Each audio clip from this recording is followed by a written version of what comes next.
La compétition continue sous la tente du meilleur pâtissier. Bon, on est d'accord, la première épreuve, c'était facile. Ah, on n'a peut-être pas la même définition. Ah, maintenant, on va monter d'un cran. Va nous falloir une échelle pour monter le cran, les gars. Oh là là, merci Mercotte. Alors, Mercotte, C'est le pastis gascon. Le quoi? Que tu connais? Tu l'as fait, toi? Jérôme, je vois que tu connais.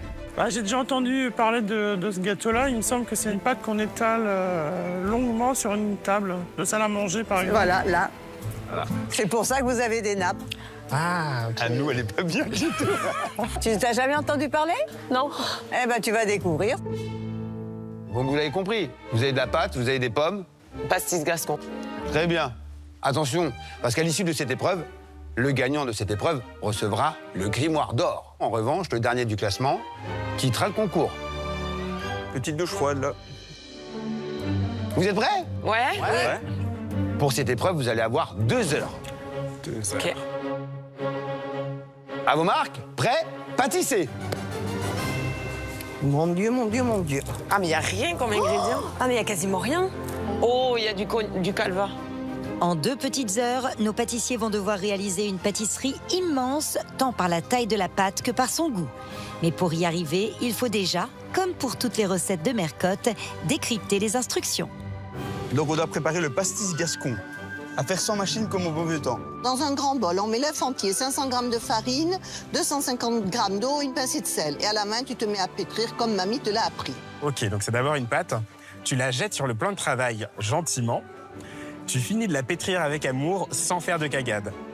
Elle utilise des mots de chez moi, en plus. J'adore. Une cagade, c'est sans faire de bourde, d'erreur, quoi. On pose la pâte au milieu et le vrai défi, c'est de l'étaler sur toute la surface, pas haut. C'est l'enfer, c'est quoi ce truc? Tu recommences beurre, sucre, hop, sans trembler. Bah oui, c'est facile. Bon, la recette a l'air plutôt simple, mais je pense que c'est dans l'exécution que c'est très compliqué, surtout au niveau de l'étalage, donc j'espère que ça va le faire. Rien de compliqué, mais attention, pour remporter cette épreuve, il faut avant tout élaborer la bonne stratégie. J'ai complètement vrillé à la première épreuve. J'ai voulu faire trop tout et en même temps, et en fait, bah, j'ai rien fait, en fait. Donc, on y va mollo, doucement aujourd'hui. Pour cette nouvelle épreuve, surtout qu'il n'y a pas tant de préparation à faire, c'est surtout tout va résider dans la cuisson et dans le fait de combien de temps on prend pour faire ça là. Ça fait peur quand même. Plus nos pâtissiers seront rapides sur l'exécution de la pâte et de la garniture aux pommes, plus vite ils pourront enfourner et ainsi s'assurer une belle cuisson de ce gâteau emblématique du sud de la France. Moi, je suis pas quand même gasconne, hein. L'Aude, c'est assez loin, mais c'est vrai que je suis plus près que les Parisiens ou les Belges. Ah là là, peut-être que le Sud me portera bonheur. Ça serait beau que je gagne sur quelque chose du Sud, c'est clair que ça serait chouette. Bon, moi, c'est Fanny, j'ai 35 ans, j'habite dans le sud de la France, à côté de Carcassonne, et j'ai participé à la saison 12.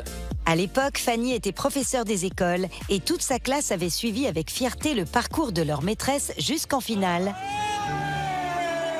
où le trophée lui avait échappé de peu. Celui ou celle qui remporte cette 12e saison est... C'est toi, Julia. Un très beau parcours qui a complètement bouleversé sa vie par la suite. Le meilleur pâtissier, ça a vraiment été un tournant. J'ai mis entre parenthèses mon métier de professeur des écoles pour me consacrer à la pâtisserie. Donc, je vis mon rêve, quoi. Un beau rêve déjà couronné d'un CAP pâtissier qui n'attend plus que le trophée. Même si ma saison, j'étais arrivée en finale, mais j'avais pas gagné. Donc là, ça serait vraiment le Graal d'arriver à ramener un trophée à la maison. Donc oui, compète toujours. Je vais tous les éliminer. Surtout le Belge, là. À la lecture de la recette, je comprends à peu près ce qu'il faut faire. Juste l'étape de comment on dispose les pommes, j'ai pas trop compris, mais je relirai au moment. Donc là, je me dépêche, parce qu'il faut faire la pâte. Oula, on n'a pas grand-chose, là. Oula, oula, oula. On a des pommes, et... Oh non, oh non, oh non. Ah non. Ah bah j'ai déjà plus de rhum. Oh punaise. Oh, pourquoi je suis comme ça? Je fais pas exprès. Je sais pas s'il y a un médicament qui existe contre ça, mais là, la recette est en train clairement de tomber à l'eau, au sens propre et pas au sens figuré. Enfin, au rhum plutôt. pas sûr que ça plaise à Mercotte que l'un de ses ingrédients principaux finisse sur la recette et non pas sur le gâteau. Mais je reconnais ça, Mercotte, c'est le pastis gascon. Absolument. C'est très joli, ça fait une belle rosace. Moi, j'adore cette périphérie, là. C'est Ah oui, très c'est bien caramélisé. croustillant, bien caramélisé. Bah, c'est des pommes de sucre et du beurre. Hein. Avec un tout petit peu de rhum. Voilà, pour parfumer le gâteau. On se le goûte ou pas? Ah bah bien sûr, on est là pour ça. Oh, le bord, il est incroyable. Ah, ça, c'est un bonbon, ça. Alors Norbert, qu'est-ce que t'en penses? Ah, moi, j'adore. Pomme, pâte, bien caramélisée autour. Donc, on a le goût du fruit, de la pomme. On a cette pâte qui a absorbé l'humidité de la pomme. Donc, elle s'est gorgée du jus de la pomme. Et sur le bord, la périphérie, ce beurre, ce sucre, ça a caramélisé. Ça rappelle un peu le goût de la tatin ou alors du kouign-amann. Et je dois l'admettre quand même que ce petit parfum très léger de rhum, ça va quand même unir la pâte, la pomme et tous ces arômes. Moi, j'adore, vraiment. C'est très très bon. C'est vrai que le bord croustillant, alors c'est mon préféré. Alors toi, ma Mercotte, qu'est-ce que tu attends de cette épreuve? J'attends déjà que la pâte soit très très très fine et qu'elle reste croustillante à la cuisson, que les pommes soient bien rangées, qu'on ait cette impression de tarte, oui, un petit peu kouign-amann en fait, de cette tarte en tourbillon, et un bel équilibre entre le sucre, la pomme, le petit parfum léger de rhum. La partie vraiment délicate, c'est étaler la pâte le plus finement possible et la plus grande surface possible. Dis-moi, Mercotte, la première fois que tu avais imposé cette recette aux pâtissiers, ça avait été dur pour eux? Ah oui, oui, un cauchemar. Un cauchemar? Vraiment. J'ai jamais fait ça de ma vie. Elle se déchire, c'est pas possible. C'est pas possible. Bon, je pense que j'ai toute la table à faire. Ça va être galère, ça va être très galère. Et c'est n'importe quoi, cette pote. Moi, mais ça croque de partout. Je vais l'étaler. C'est marrant cette petite toile d'araignée. Ouais. Alors, il y a un problème de consistance avec ta pâte. Non, mais je revisite. Ça, c'est moche. C'est une catastrophe. Ah, il y a un loupé total. On a fini en pleurs. Ah oui? Même moi, parce que moi, j'ai testé la recette avant et j'y arrivais pas. J'ai mis beaucoup de temps pour y arriver. J'ai dû faire plusieurs essais et je me suis dit, ben, ils sont pas sortis des ronces. Ouais. Il est dur, ce grimoire, quand même, hein? Oui, oui. Donc, simplement, même avec de la pâte et des pommes, on peut rencontrer des difficultés. Bien sûr. Moi, en tout cas, Mercotte, j'ai hâte de savoir ce que ça va donner aujourd'hui. Hein. Ah ben, moi aussi, hein, vraiment. Ouais, j'ai hâte de voir le résultat. Le résultat risque d'être pauvre en rhum pour Anne-Lou déjà.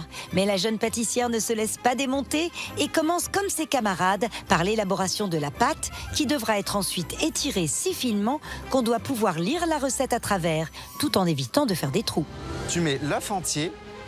C'est chaud, j'ai peur de salir la table là. Donc je mets 500 g de farine. Je vais essayer de faire un petit puits pour ajouter mon eau au milieu.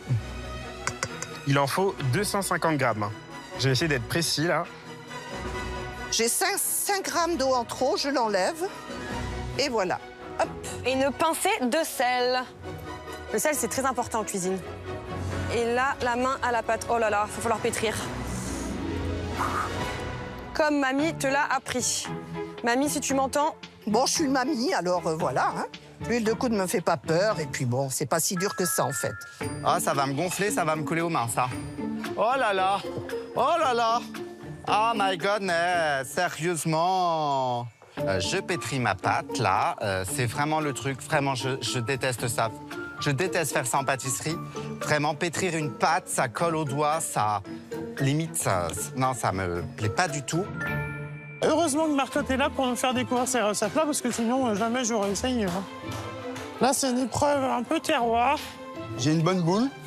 J'espère qu'elle va être bien. Mercotte dit pas trop d'infos au niveau du pétrissage. Donc, je fais un peu comme je sens. Ça devrait être pas mal. Bravo Alexandre, belle intuition.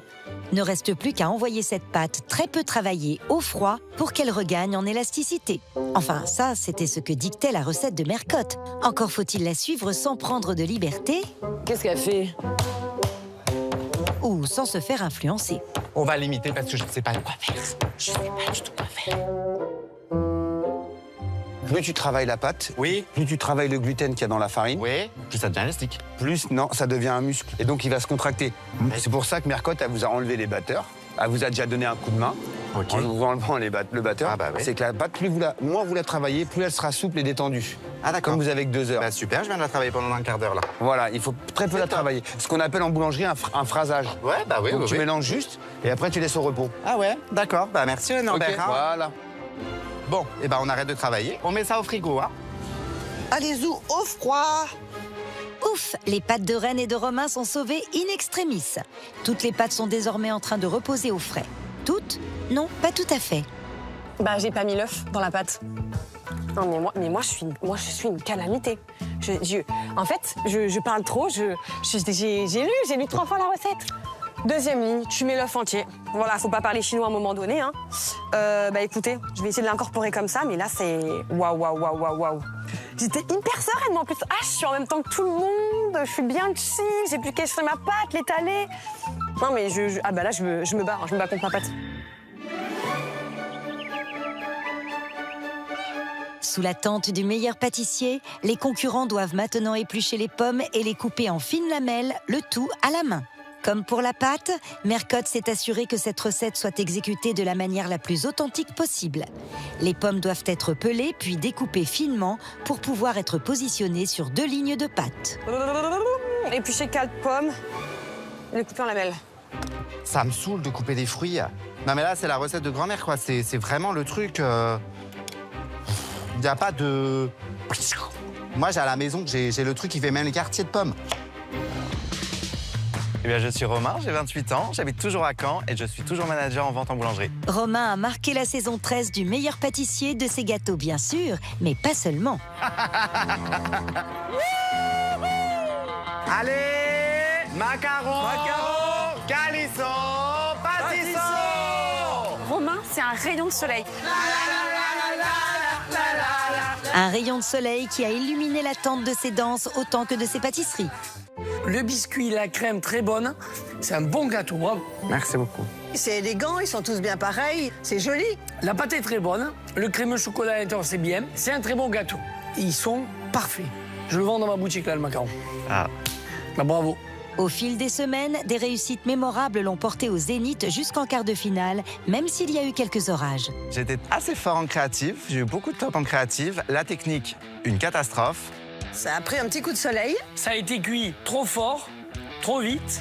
Là, on n'a pas lu la recette. Pas de pastillage, pas d'interstice. Donc, pour être hypnotisé, je vais avoir du mal. Ah, mais il n'y a pas le chocolat. Oh. Bah oui, tu vois bien que c'est du biscuit jusqu'en haut. Ah, il n'y a pas la boîte à On chocolat. a juste mis de la crème, on s'est dit que ce sera bien suffisant. Donc, hors sujet. Loin de se laisser abattre, Romain a su tirer les leçons de ses échecs. Depuis que je suis rentré chez moi de cette aventure, je pâtisse toutes les semaines avec une technique à chaque fois différente. Donc je reviens avec une confiance gonflée à bloc, avec une énergie de dingue. Je vais prouver que je suis capable de pâtisser et de gagner des techniques. Donc là, je pense qu'il faut couper quand même assez fin les lamelles parce que il faut quand même les étaler sur toute la longueur de la table. Hein. Et on n'a que 4 pommes. Hein. Je l'ai fait le plus fin possible parce qu'effectivement, dans cette recette, tout est fin comme de la dentelle. J'ai fait des fines lamelles et donc là maintenant je vais les mettre de côté et je vais récupérer ma pâte pour commencer la fameuse étape de l'étalage. Les pommes sont donc réservées pour passer à la partie la plus cruciale de cette recette, étaler toujours à la main et sans ustensile cette pâte que Mercotte attend si fine qu'on puisse lire au travers. Seul problème, pendant qu'elle a reposé 30 minutes, le chrono a continué de tourner. Allez, il vous reste 1 heure pour votre pastis gascon. 1 heure. Je viens de récupérer ma pâte qui était au réfrigérateur. Hop, elle a bien pris, elle a pu se reposer, donc maintenant je vais commencer à l'étaler. Julien. Hello, hello. Qui a remporté le grimoire d'or, le premier. C'est ça. T'as bien grandi depuis la dernière fois, dis donc. Ah ouais. Qu'est-ce que tu deviens? J'ai commencé à travailler, donc je suis plus au lycée. Oui. Ah, pourquoi vous l'avez connu comment? Il avait 16 ans. 16 ans? Oui, c'était un enfant. Mais t'as quand même progressé depuis ton dernier passage, hein, grave. Merci. On voit que t'es passionné. Ouais, ça c'est clair. Je fais toujours beaucoup de pâtisserie. Mais là, j'avoue que le pastis, c'est pas trop le style de pâtisserie que je fais. Beurre, sucre. C'est quoi ton style, toi, Julien? Moi, j'aime bien faire de la pâtisserie plus bien-être, en fait. Par exemple, quoi? Par exemple, en termes de sucre, on va chercher des alternatives au sucre blanc. Rapadura, ouais. Non. Puis tu peux prendre aussi du sucre de bouleau. Sirop d'agave, des alternatives comme ça. Et pareil pour les farines. Mais tu travailles quoi? Farine de châtaigne, farine de riz? Plusieurs farines, oui, de châtaigne, farine d'orge. Du coup, bon, par exemple, des farines alternatives, en général, elles contiennent un peu moins de gluten. Donc une pâte comme ça serait, ça serait plus Ça, tu pourrais pas la faire sans gluten. Je pense pas, ouais, non. Il faut un réseau glutineux assez important, là. Ouais.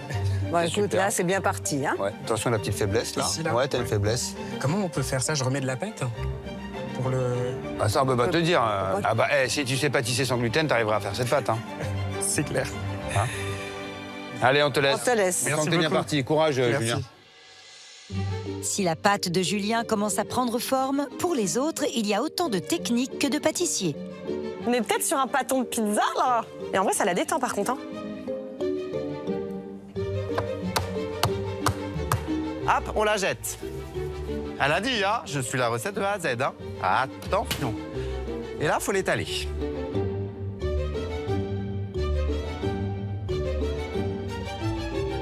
Il y a du boulot, hein. Franchement, là, j'essaie vraiment d'y aller tout doux parce que je me connais, je vais avoir un trou dans ma pâte, ça va me saouler. Il y a quelques petits trous, mais bon, c'est bon, quoi. Ça va cuire le bazar, on va pas s'en rendre compte, hein. J'essaye de m'appliquer un max. L'enjeu, c'est de bien passer l'avant-bras. Sans tout s'appelle le travail fait au préalable. Des petits trous, toujours des petits trous. Des trous de première classe, des trous de seconde classe. Voilà. Moi, je vais pas aller plus loin parce que c'est pas la peine de faire des bêtises. Alors. Mercotte, elle a dit de pas faire de cagade, de pas faire de trous. Et c'est trop tard, j'en ai fait. Tout le monde est en galère. Attends, là, c'est bon. Là, il y a des trous de partout. C'est n'importe quoi. Moi, je fais un apéron. Fanny. Alors, Fanny, tu t'en sors? Eh ben, Fanny. j'essaie d'y aller doucement, mais Première le milieu, question. c'est bien. Première question, pourquoi tu nous as mis de la farine ici? Tu pensais que la pâte allait faire toute la table? Mais, c'est ce qu'il y a écrit. Donc moi, il y a marqué qu'il faut que ça fasse toute la nappe. Mais je me dis, c'est impossible. Bah si, il faut qu'elle fasse toute la nappe. Ah, donc on est d'accord? Si, c'est possible. Ben, il y aura des trous, ouais, parce que j'essaie tout doucement, mais... Et si tu vas y arriver, ça, je sais pas. Je ne sais pas du tout. Est-ce que tu vas y arriver, d'ailleurs? J'espère. Hein. C'est vers chez moi, là, en plus. Bah, ça se voit. Oui, jamais fait. Ah. Mais t'as déjà mangé? Oui, mais plutôt croustade, quand même. Oui, ben c'est croustade. Ouais. Croustade, c'est ça, la croustade. Mais j'ai déjà vu des mamies le faire, mais j'ai jamais fait. Ma grand-mère a fait des oreillettes, mais c'est le même principe, elle l'étale sur des Oui, grands... mais pas aussi fin que ça. Et c'est ça. Là, c'est vraiment... Je pense qu'il faudrait que ce soit comme ça partout. On dirait un emmental. Faut quasiment voir au travers. Tu sais. Ouais. Oui, comme ça, là. Oui, comme ça. Ou comme ça, là aussi, on voit à travers. Là, on voit à travers tout de suite. Hein. Je sais pas quoi vous dire, j'étale. On n'a pas le bon geste, je pense. Je pense qu'elle passe la main dessous. Non, comme ça. Ouais, comme ça. Ah, comme ça, en passant la main dessous. Oui, bien sûr. Ouais. Les deux mains. Ouais. Et non, mais pas si loin. Ah, pas si loin. Par les bords. Ouais, par les bords. Oh tu là les prends là. délicatement, tu l'amènes. Ouais. Tu l'amènes vers toi, délicatement. Bon, bah voilà, bon courage. Allez. Hein? Merci. Allez, prends du plaisir surtout. J'adore. Il faut pouvoir lire la recette à travers. Donc là, je vais faire mon petit test. Tu mets l'œuf entier, 500 g de farine. Allez, basta. Ciao. Au revoir, merci, bon week-end. Bonjour, moi c'est Alexandre, j'ai 33 ans, j'habite les Bonvillers en Belgique et j'ai participé à la saison 10 du Meilleur Pâtissier. Bonjour Mercon, bonjour Cyril, on va boire un verre au bar, petit godet. Est-ce que vous êtes chaud le Nord ou pas? J'ai pas entendu, je vous entends pas. Mais évidemment qu'on est chaud. Au Nord, c'était les corons. Tout au long de la compétition, Alexandre, le plus belge de nos candidats, ne rigolait plus du tout dès qu'il s'agissait de pâtisserie. Moi, je trouve ça très bon. Le biscuit, il est hyper moelleux. On sent la cerise, il y a le citron. Moi, j'en reviens pas qu'en 3 heures, t'aies réussi à faire tout ça. T'es pas un petit joueur, hein? D'autant que depuis sa première participation, Alexandre a arrêté de jouer en amateur. Depuis ma saison du Meilleur Pâtissier, j'ai quitté mon travail. Donc là, je suis à 100% dans la pâtisserie. Donc je fais beaucoup d'événementiels, des ateliers, des masterclass. Donc voilà, pour moi, c'est vraiment un gros changement de vie depuis la saison 10 du Meilleur Pâtissier. Ça m'a permis de pouvoir vivre à 100% de ma passion. Et si ce grand passionné revient aujourd'hui sous la tente du meilleur pâtissier, c'est avec un objectif bien précis en tête. Mon objectif, forcément, c'est d'aller jusqu'au bout, de ramener enfin la coupe à la maison. Donc voilà, c'est un objectif et j'espère que j'y arriverai. Ça va, je suis dans les temps, je pense. J'ai mis ma pâte, j'ai mis mon beurre, mon sucre. Je viens de mettre ma première ligne de pommes. Donc ici, tu poses une première ligne de pommes de la longueur, c'est ce que je viens de faire. Et ensuite, tu roules tout doux. Là, je vais rouler tout doux. Au niveau de la pâte, on va pas se mentir, il y a quelques petits trous. Mais je pense que ça peut être pas mal. Donc on verra ce que ça donne. Donc là, je pense, rouler encore une fois pour être sûr de bien avoir des trucs comme il faut. Ça va, Alexandre? Ça va, je suis en train de rouler. Tu t'es remis de ta première épreuve? Ouais, ça va. Deuxième, c'est pas mal. T'es sûr? Mais tu veux, de toute façon, le grimoire d'or, toi? Bah oui, moi, je veux la première place. Je suis là pour... T'es là pour gagner, pour voir. J'ai été la deuxième place, ça m'a un peu dégoûté. Ah ouais. Là, j'ai la grinta, je vais la décrocher, la première. Ok. Tu crois que t'as assez mis de pommes, là, quand même? Donc, j'en remets ou j'en remets pas? Moi, je dis ça, je dis rien. Moi, je suis inquiet quand même sur la quantité de pommes, quand même. moi aussi. Parce qu'on va manger plus de pâtes que de pommes, quand même. Je vais rajouter des pommes. Hein? Normalement, tu mets autant de pommes que t'as étalé ta pâte. Ah bah alors ouais, je comprends. Allez, on te laisse, Alexandre, et bon pastis gascon. Merci. Et régale-nous. Ouais, je suis là pour ça. Y a pas de souci. Chère pâtissière, il vous reste 45 minutes. Il reste 45 minutes? Oh non, là, c'est vache, hein.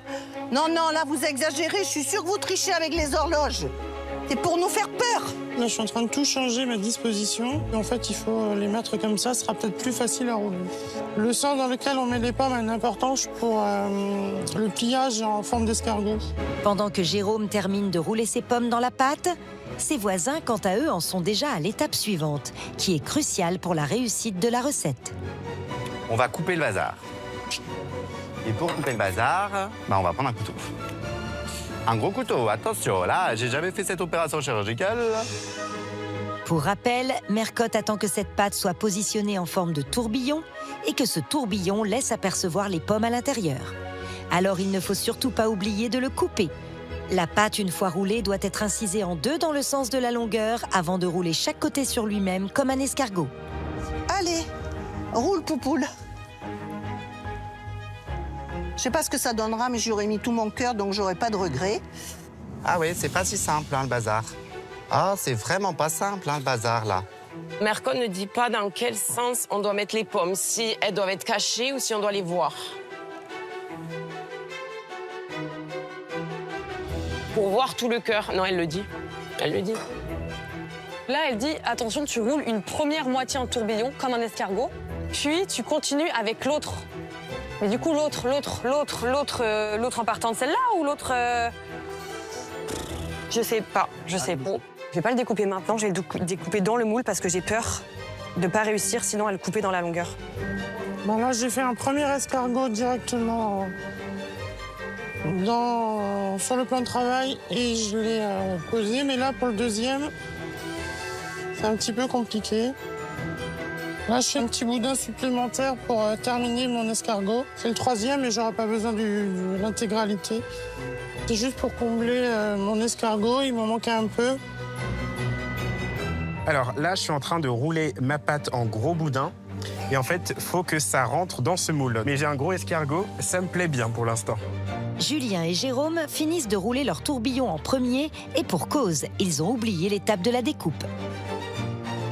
Le gâteau fait pile poil la bonne taille pour le moule, donc ça c'est déjà un bon signe, j'espère. Julien et Jérôme sont les premiers à enfourner et maximisent ainsi leur chance que les pommes soient cuites et la pâte croustillante, comme attendu par Mercotte. J'ai mis mon pastis gascon à 180 degrés. En termes de timing, je verrai à l'œil. Il ne faut pas qu'il crame, il faut qu'il soit bien croustillant et que les pommes soient maximum cuites. Allez, plus que 30 minutes. C'est une étape un peu délicate. J'espère surtout que je fais comme il faut. Il faut que le boudin, il tienne dans mon moule. Je suis pas tout à fait sûre d'avoir... je l'ai peut-être trop serré, d'ailleurs. C'est pas impossible. Là, je le coupe dans son centre, au milieu, comme elle voulait, comme ça. J'espère que les pommes vont bien... Au pire, les pommes, on les voit déjà, j'ai envie de dire. Hein. Donc, je suis un peu en panique. Comme un escargot. Comme ça, peut-être. Le problème, c'est que j'ai roulé le deuxième mal et je peux pas recommencer. Il y avait 2 pâteaux à rouler, je l'ai roulé dans le mauvais sens et là, c'est trop tard. Je croyais avoir compris, mais je n'ai pas compris. Plus une seconde à perdre. Les pastis gascons doivent absolument rejoindre les fours, sous peine de manquer cruellement de cuisson à la dégustation. Donc évidemment, on n'a pas la température, hein, mais je vais le surveiller. Hop, je vais mettre au four. Bon, alors là, c'est du total feeling. Je le mets à 180 pendant 30 minutes. Alors là, j'ai mis à 180. Allez, roule ma poule. Attention, le temps file. Alexandre est l'avant-dernier à enfourner son pastis gascon. Ne reste plus que Romain, qui, comme depuis le début de la recette, est très insatisfait de sa réalisation. Ça ressemble pas trop à un escargot. C'est le beurre. C'est le beurre. Pour compenser l'aspect qui ne lui plaît pas, il augmente la dose de beurre.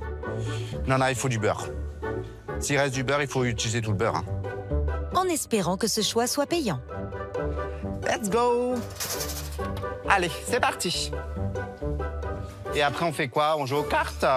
Non, le temps de la cuisson, les pâtissiers doivent s'atteler au sirop aromatisé au rhum qui devra napper le pastis gascon à sa sortie du four. C'est un temps important d'eau et de sucre. Donc là, c'était 100 g de sucre et 100 g d'eau. Faudra surtout pas que j'oublie le peu de rhum qui me reste à mettre quand mon sirop sera bien chaud. J'ai mis mon sucre et mon eau et je vais maintenant rajouter mon rhum. Oh. Je sais que Mercotte adore le rhum, donc je vais essayer de l'amadouer un petit peu. Ben, moi aussi, j'aime bien le rhum, je suis bien comme elle. Et c'est très bon, le rhum ambré, c'est magnifique. Hein. Mon mari, il est foudrage parce que je prends son rhum qui a 15 ans d'âge pour faire la pâtisserie. Il me dit que ça va pas du tout. Moi, je trouve que c'est meilleur. Je déteste l'alcool dans les gâteaux. Et à chaque fois, Mercotte, quand il y a de l'alcool dans une épreuve, elle dit « Ah ouais, on sent pas trop l'alcool, hein ?» Oh punaise, elle va l'aimer le rhum. Ah, j'avais des bouchées et là, je suis reparti. Hein. Voilà, c'est bon, le sirop, il est prêt. On attend que ça cuise. Voilà. Sous la tente du meilleur pâtissier, les concurrents vont maintenant expérimenter un effet bien connu de tous les férus de compétition, la relativité du temps. Chers pâtissiers, il vous reste 10 minutes. Et quand elles sont passées à scruter un four en invoquant les dieux pâtissiers de la cuisson, les minutes défilent plus vite que des secondes. Alors là, mon gâteau, il est encore très blanc. Cuit, cuit, cuit. Le four cuit. Cuit, cuit, cuit. Là, il reste 10 minutes, donc je pense que je vais baisser la température à 180 maintenant. Je pense qu'il va manquer une dizaine de minutes, hein, clairement.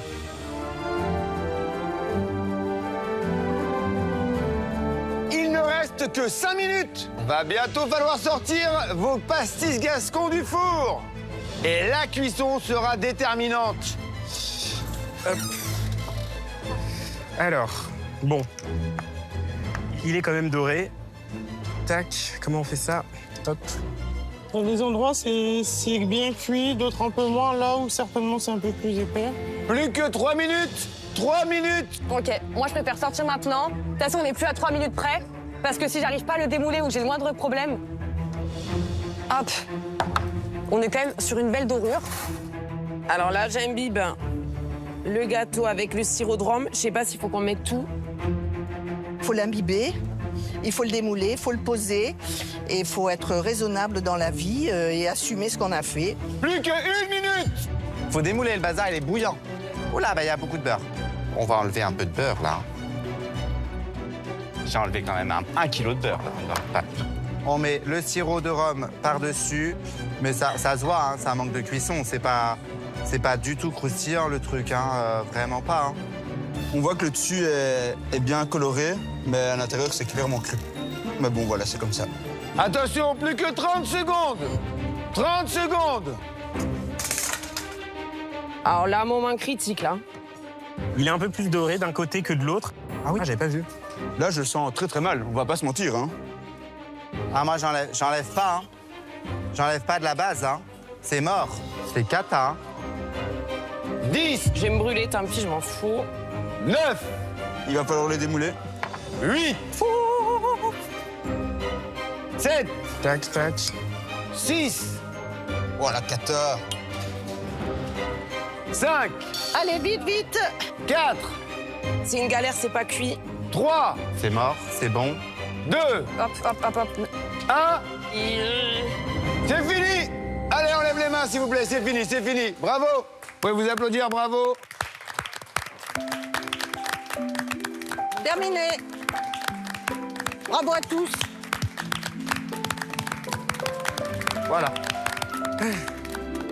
Ce seconde épreuve du jour terminée. Les pastis gascons, quel que soit leur état de cuisson, devront être présentés et surtout assumés devant Mercotte. Il est temps de passer à la revue des troupes gasconnes. Qui aura réussi le meilleur pastis gascon en appliquant à la lettre les instructions de Mercotte? Place à la dégustation. Ah ouais. Il y en a des bien cuits. Il y en a des moins cuits, il y en a des un peu brûlés. Il y en a, on voit pas vraiment les pommes. Oui. Plus ou moins tourbillonnants, mais Il y a de voilà. la spirale, on retrouve les pommes. Allez, on y va. Alors là, je vois pas les pommes, tu vois les pommes? Non, c'est un pastis gascon surprise. Mais c'est pas ça que t'avais demandé, hein. Non, fallait couper les boudins, j'avais dit. Voilà. Allez, je vais te servir alors. Alors, oui. Ça sent très bon le beurre, hein, par contre. Hein.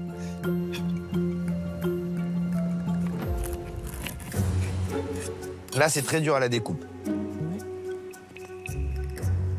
La pomme est cuite, Ouais. mais on pleure un peu la pomme. Oui, il n'y a pas assez de pommes, moi. Pour ça, j'ai presque tout. C'est bien doré sur le dessus parce qu'on a mis beaucoup de beurre, donc ça dort bien. En revanche, à l'intérieur, non seulement il n'y a pas beaucoup de pommes, mais ça manque cruellement de cuisson. Ouais. Mais alors, c'est bon, hein. Ces saveurs, cet arôme de beurre frit, ce sucre un peu caramélisé avec ces parfums de rhum. Et quand on tombe sur la pomme, Elle est cuite. Elle est cuite, elle est fondante. C'est très, très agréable. Ah ouais. Pastis suivant. On a un tourbillon qui est un beau tourbillon. On voit pas trop les pommes. Si, là, regarde. Oui, oui, on voit les pommes, on voit le tourbillon. C'est doré. Un peu des effluves de rhum. Ah oui, on sent bien le rhum. Ouais. C'est pas mal. Pas mal du tout. Allez, on goûte. Ah, moins résistant. Est-ce que c'est pas cuit? Oh, bah là.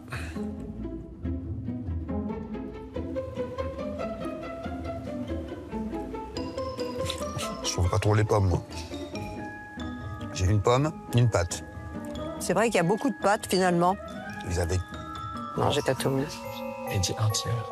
J'avais peur que ça détrempe trop. Ouais, je vois. Très prometteur au visuel, mais ça manque de pommes, cruellement. La pâte, elle est croustillante à l'extérieur, sur les bordures. Maintenant, à l'intérieur, encore un problème de cuisson, oui. Et lorsqu'on tombe sur la pomme, parce que là, on a très peu de pommes, c'est hyper agréable. Mais la pomme, quand elle est cuite, elle est fondante. Elle est fondante. Allez, pastis... Suivant, pastis gascon. Gascon, suivant. Alors? Ah bah là, ça pleure pas les pommes, hein. Là, on peut pas dire qu'il n'y a pas de pommes. Moi, j'aime cette générosité. À mon avis, il y a plus de pommes que de pâtes. Ah bah, vous a laissé le plat de cuisson? Voilà. On a le moule avec. Peut-être qu'on n'avait pas bien beurré le moule. Ah, peut-être qu'on n'a plus de temps. On a un petit problème de cuisson et la pomme non plus n'est pas cuite. Elle n'est pas du tout fondante, elle est croquante, quasiment crue. Vu la densité de ce pastis gascon, ça aurait mérité au moins une demi-heure de plus de cuisson, là. On a beaucoup de pommes, donc on va avoir un jus. La pomme, elle va suer, elle va rendre son jus. La pâte est très serrée, donc il faut qu'elle puisse boire ce jus de pomme. Absolument. Dommage, vraiment dommage, parce que au visuel, ça donnait vraiment envie. Oui. Et gustativement, il y a un problème de cuisson. On est un peu déçus à la dégustation. Ouais. Celui-là, après un petit coup de soleil. Mais il est attirant parce qu'il y a ces pâtes comme ça, un peu qui rappellent cette pâte à filo, cette feuille de brique. Oui, mais en tout cas, il y a de la pomme. Et la pomme, elle, tu vois, elle a l'air elle a l'air moelleuse. Ah oui. Là, ça ressemble vraiment à ce que j'espérais avoir, une pâte hyper fine, des pommes fondantes, un petit goût de rhum bien dosé. Pas mal. Pas mal, hein. Pas mal. La pâte est bien fine, on a fait une belle pâte, là. Il n'y a pas trop de caramélisation, sauf sur la périphérie. Oui. Et on a un goût de sucre et c'est incroyable avec un tout petit peu de beurre. Et on a les effluves du rhum, mais c'est pas trop marqué. Pastis gascon suivant. Ah, là, il y a de la pomme, il y a de la pâte. Il y a du croustillant, enfin, il y a du doré. Est-ce que tu vois le tourbillon? Ça démarre bien à oui. l'intérieur, mais après, il y a une sortie de route sur l'extérieur. Voilà, absolument. Oh là là, la périphérie, elle est méga. Kouign-Amann, très bon. Les pommes, on les a... Non, elles croquent. Un croque? Ah oui, oui. Il y en a qui sont cuites, il y en a qui sont pas cuites. Après, l'extérieur, il a l'air sympa. Ah oui, c'est un régal. Alors, il y a beaucoup de pommes au détriment de la pâte. Alors, Mercotte, c'est mieux plus de pâtes ou plus de pommes? Il faut un juste équilibre entre les pommes et la pâte, vois-tu. Réponse de Normande. L'extérieur, c'est un régal, parce que là, tu vas réconcilier la Bretagne et les Normands, parce que là, il y a du beurre, ça croustille, c'est caramélisé, c'est incroyable. Et plus on rentre vers l'intérieur, on est un peu déçu parce que la pâte, elle n'est pas cuite. Elle n'est pas assez cuite. Les pommes, elles ont pas eu le temps de dégorger, donc elles sont pas assez fondantes. Moi, je trouve que c'est encore un manque de cuisson. La réussite du pastis gascon, c'est la cuisson. On n'a pas coupé le boudin. Regarde, c'est que de la pâte. En fait, on voit bien quand même le tourbillon. Oui. Alors. Si tu mets à l'envers, tu vois bien que c'est pas cuit. On a une périphérie pareille. Je crois qu'ils ont tous été très forts sur la périphérie. Après, ça se complique à l'intérieur. On a des pommes finement coupées. Il y en a, elles sont tellement fines qu'on les voit pas beaucoup, mais elles sont fines. Ça, c'est bien. Elles sont un peu fondantes, mais il y a beaucoup de pâtes, beaucoup de pâtes pas cuites. Mais elle est prise dans cette spirale de pâte... Qui est trop épaisse. Qui est trop épaisse parce que la pomme, comme elle est trop fine, elle va pas dégager beaucoup plus de jus. Puis il n'y en a pas assez, donc forcément la pâte, elle est pas al dente du tout, elle est pas très cuite. Hein. Alors, dernier pastis gascon. Alors, on voit bien la spirale, là. On voit la spirale.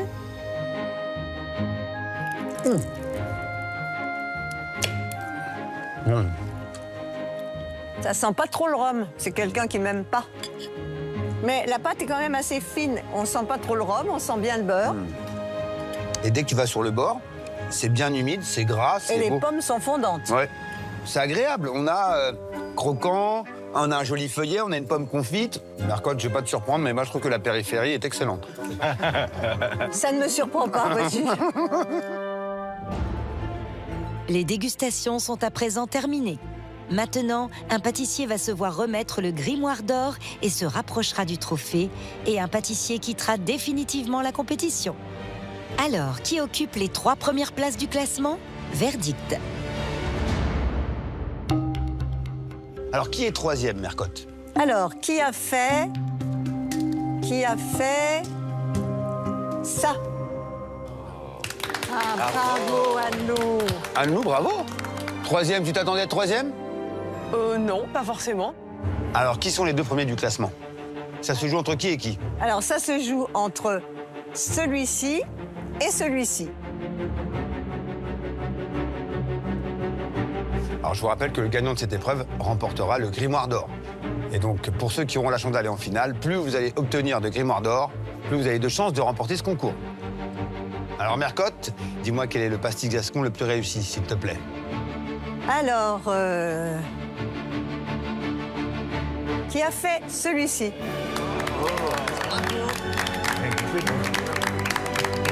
Sincèrement, tu as la plus belle pâte. Donc, bravo, parce que tu l'as vraiment bien étendue dans les règles de l'art. C'était très agréable de te voir travailler. Merci bravo. beaucoup, Mercotte. Ouais. Tac, je te fais chevalier du grimoire d'or pour cette épreuve. Bravo, bravo Jérôme. Bravo. Bravo Jérôme. Il est temps maintenant de passer à l'annonce des 4 derniers du classement. Et le dernier quittera définitivement le concours. Alors, maintenant, on va continuer le classement. Alors, dis-moi, qui est 4e, Mercotte? Alors, qui a fait ça? Bravo. Bravo. Julien? Ça va, t'as l'air soulagé? Ouais, quand même, ouais, parce que... Tu croyais pas? J'étais pas sûr, ouais. Alors, Mercotte, dis-moi qui est en 5e position? Qui a fait ça? Fanny. On a vu que t'en avais bavé un petit peu. Hein. Ouais. Maintenant, on reste les 2 derniers. Ça se joue entre Romain et Alexandre.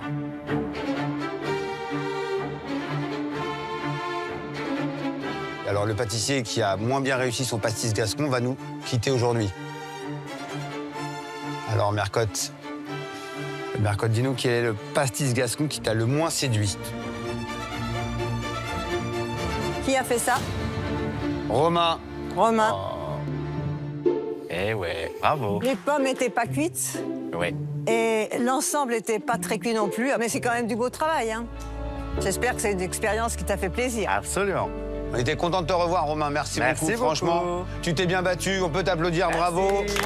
Merci. Je suis un peu déçu, évidemment, de partir maintenant, parce que c'est toujours agréable de retrouver l'attente, l'ambiance, et surtout les anciens candidats. Mais c'est le jeu. Ils ont été plus forts que moi. Il y a du niveau quand même.